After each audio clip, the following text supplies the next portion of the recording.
It's been hustle mode since I started. I came on board back in December of 2020, and we were kind of in the transition period of going from FDA clearance in 2018 to really ramping up. They had launched a company rebrand right before I came on board.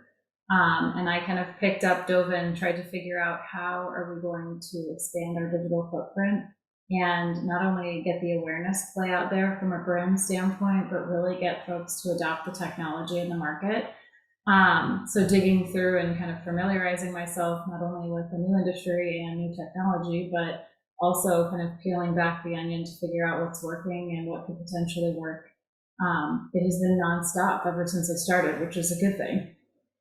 Can you talk a little bit about the customers that you're presenting the brand to and how your kind of elevator pitch goes these days? Sure. So we predominantly play in the space of payers, providers, so think about your physicians or folks in a lab setting. We also sell into large health systems or retail clinics, also thinking about like your minute clinic or when you go to Target and you see your walk-in clinic. And then, of course, we do have partnerships with like university health systems, with large expansive offices and one-off settings with their own brick and mortar or in big health hospital systems. So there's a gamut of folks that we're presenting to. Oftentimes the decision makers, at the top of the chain are the ones that are deciding that we're going to use the technology, but our amazing sales and CS staff are the ones that are going in and really developing relationships with the folks that are going to be trained to use a camera that typically sits in a specialty office that is very simple to use, but developing those relationships and really building the foundation from there with staff that's minimally trained in using a retina camera is where the relationship starts. So you're, if you talk to a doctor, they or a physician, they have gone through years of education to really understand a lot of different topics. There is hopefully enough experience in there where they're developing good pattern recognition and they understand the consequences of their diagnosis and their recommendations. But it turns out that AI is also very good at pattern recognition, right? And in some cases, maybe our human eyes and brains can't compete with that. And so my understanding is this is your space and this is your value prop. What when are the kind of the customers that you're talking to very receptive to the technology, and when is there some kind of pushback, hesitancy, resistance that you have to overcome? Sure. So I think there's probably a couple different categories to break down resistance, but thinking about physicians, oftentimes the physicians that we're selling into are primary care physicians. So they're not folks that are specialized in ophthalmology. They're folks that see the gamut, right? They know everything inside and out, top to bottom from a human's body. And we're going in and talking to them about having this technology where they might be managing a lot of patients that have diabetes. So that's a great setting for us to be in because we are indicated for diabetic patients. And when we're selling the camera, we need them to understand that in order to help manage diabetes, part of the process is making sure folks get their annual diabetic eye exam. This camera can make the diagnosis without an ophthalmologist present. They literally have to have somebody, it could be the front desk receptionist or a nurse assistant or anybody that's in the office that's trained to use the camera. It takes a few minutes, sit down with the patient as they're doing intake. Similar to your vitals, the person sits down, gets images taken of their eye, and right there at the point of care, they're given the report that says, yes, you have diabetic retinopathy, and now you need a referral to go see a specialist, and we can give that to you right on hand. Or no, you don't, and you just need to come back and test in a year as we manage your diabetes here in the office. So helping physicians to understand that it helps close the care gap, and it's an incentive for them to help manage their clients or their customers' diabetes as a part of their diabetic management care plan is usually the incentives that help people understand like, oh, you're not taking a physician out of diabetes care, you're actually just eliminating all of the unnecessary patients that would otherwise go for a referral to their ophthalmologist and not necessarily need to be seen because they don't have disease present yet. So that's where the AI comes into play. There's liability that falls on what we call the camera, the AI that we create. It's not on the doctor. And really the liability is it would potentially diagnose somebody with diabetes, or excuse me, with diabetic retinopathy that doesn't have the disease, which then means that, there's no big deal, no harm, no foul. They go see an ophthalmologist and the ophthalmologist says, no, actually you don't, but you should come back in a year for another exam.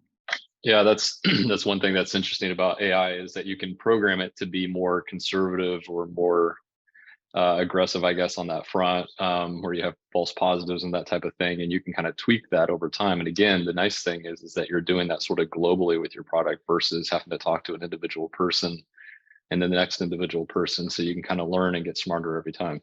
Yeah, the biomarker basis and looking for those specific indicators in the eye and the retina and that image is really the advantageous part of the algorithm versus kind of a decision-making process that can't be explained. So explainability and equity is huge for digital diagnostics.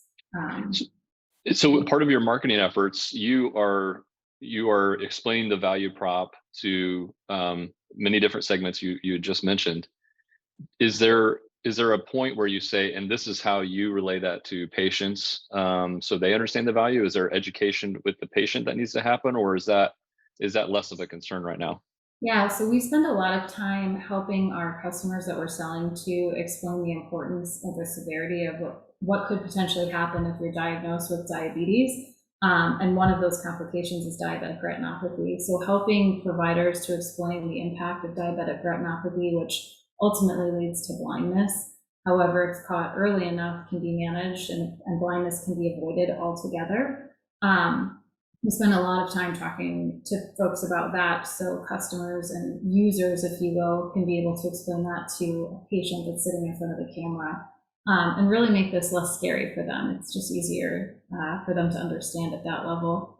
Then on the flip of that, making sure folks understand that this algorithm is explainable. What we're doing isn't a black box technology. Every step of the way, you can go in and look at the research and understand how the algorithm's trained, the data set that was used, how diverse it is. So there's really limited exposure to bias, if you will. We try to mitigate every piece of bias that we possibly could in order to provide the best outcomes for patients and get them the care that they need.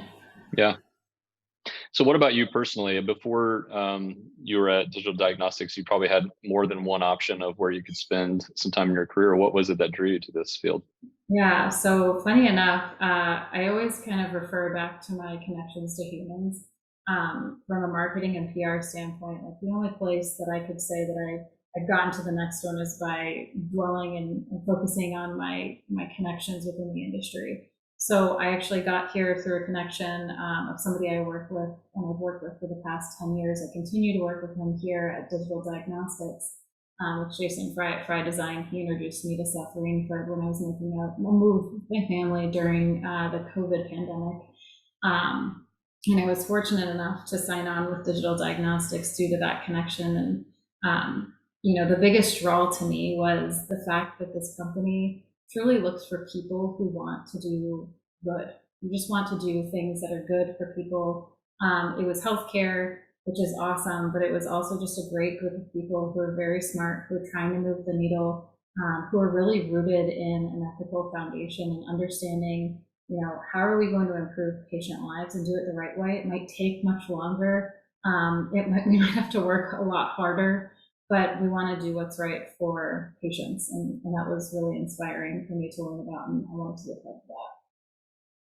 If you were, let's just hypothetical situation. Let's say you're visiting family you haven't seen in a long time. It's over Thanksgiving dinner or something like that, and you talk about what you do, and there's someone who's saying, "Call me old-fashioned, but I'd rather just go to my family physician and not have that in the middle of it." What would be your response? Would you say that's fine for you, but the rest of the world has gone this way, or what would the conversation Yeah. be? So I think what's cool about what we do is that you're always going to have your specialist involved, right? Right now we're focused on diabetic retinopathy, which is what IDXDR is indicated for. And this basically brings the mechanism to detect and diagnose diabetic retinopathy to your primary care physician. So it's never going to be a robot with no human interaction. You're still going to have a person or a physician there reading out that diagnosis that the computer gave you. But it eliminates the hassle of having to have a secondary referral appointment, having to take off work, having to wait months and months to go to an ophthalmologist that is just overburdened with so many patients, because there are so many people that need to get into ophthalmologists for a myriad of reasons.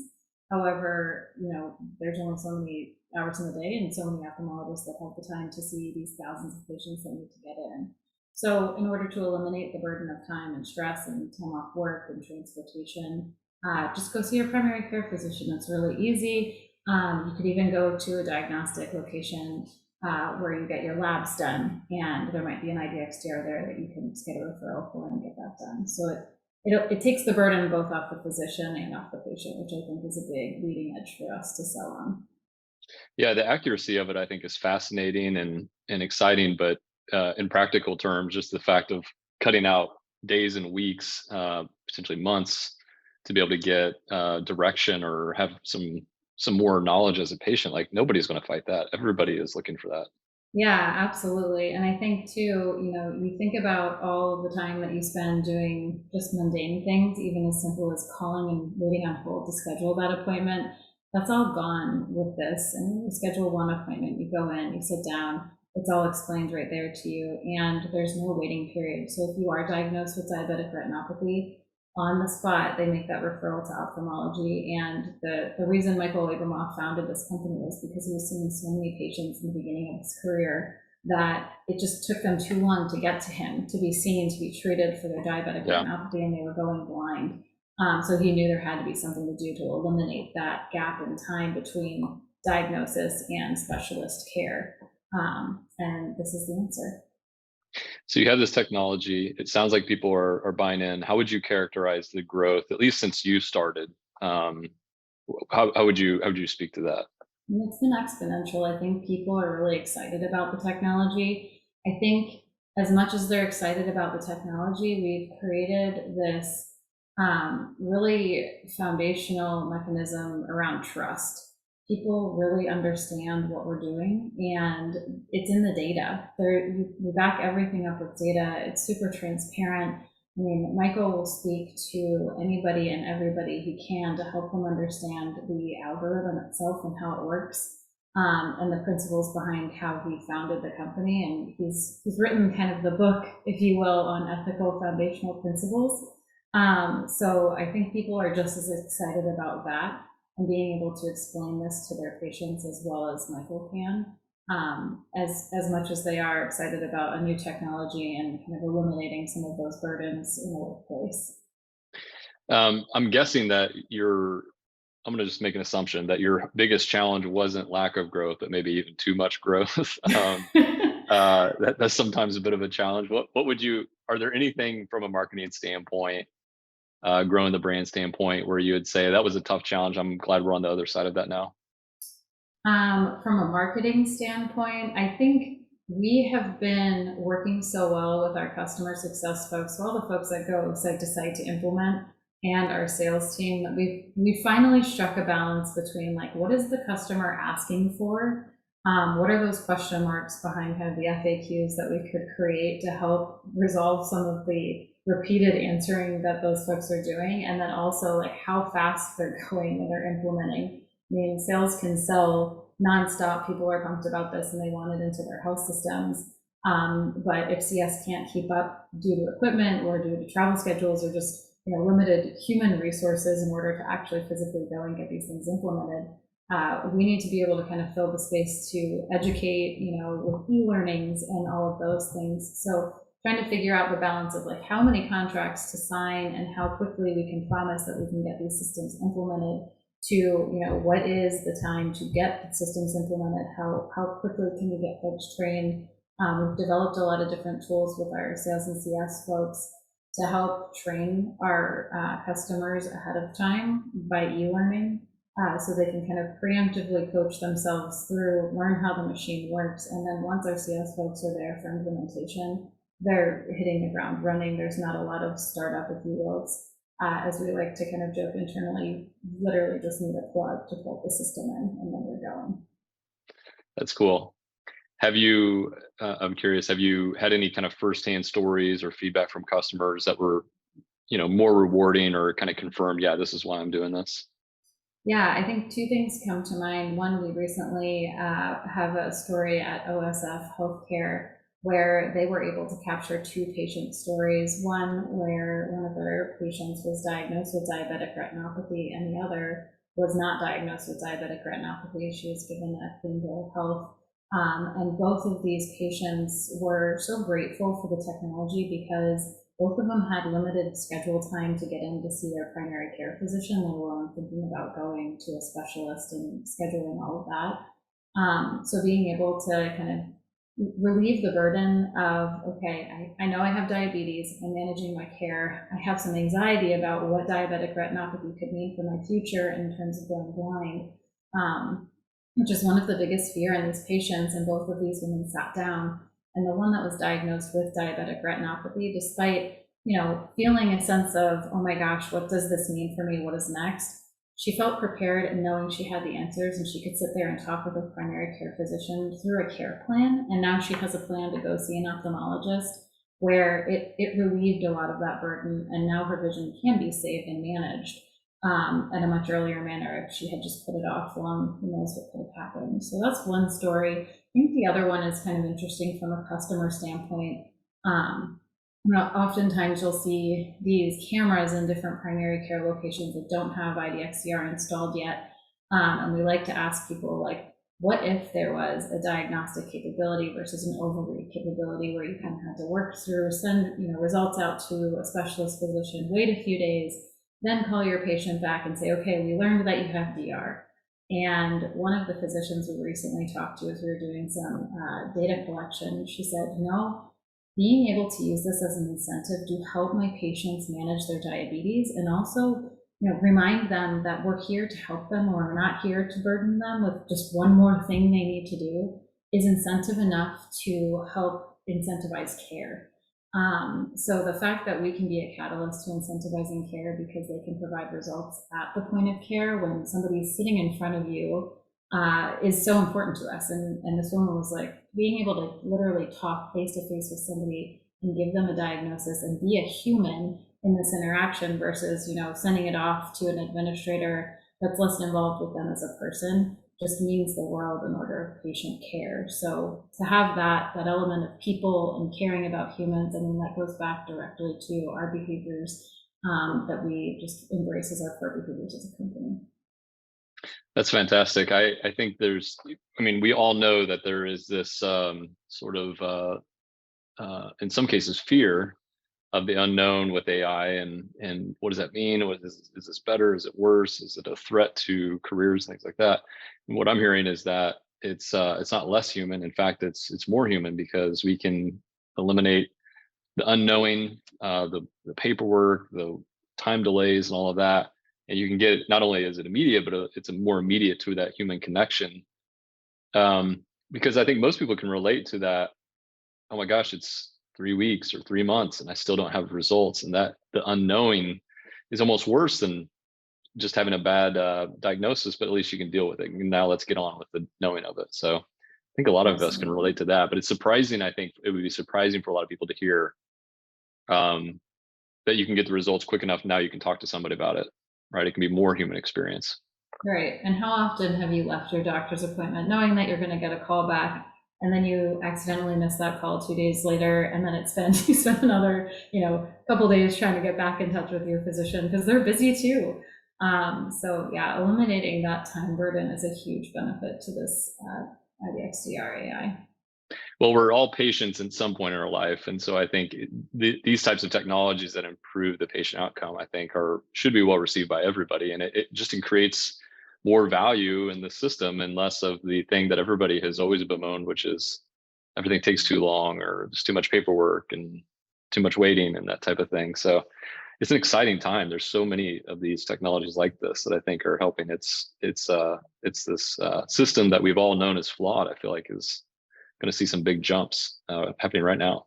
Yeah, I certainly hope so. I think we're really excited about what's to come in the future with continued innovation. And as we've gotten through a lot of our adoption hurdles, if you will, we're now starting to see more widespread adoption. And as you pointed out, keeping up with the adoption and the awareness play is the biggest thing right now as we staff up on this journey of growth.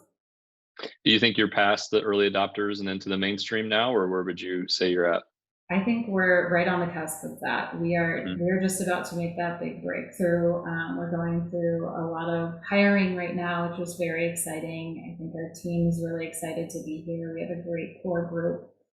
We are just about to approach our 100th employee. So for the tiny startup from the Midwest, that's a huge milestone for us, and I think we're just about to really make it big. That's awesome. That's the name of this podcast. I mean, it's people will say, we've heard people say you came out of nowhere. It's like, well, many years to get you to say that. It takes a lot of work to get to that point, but you got to do it. Yeah, I think the public perception is that we have come out of nowhere. I think a lot of people internally would say it's been a long time coming, but we're really excited about where we are right now.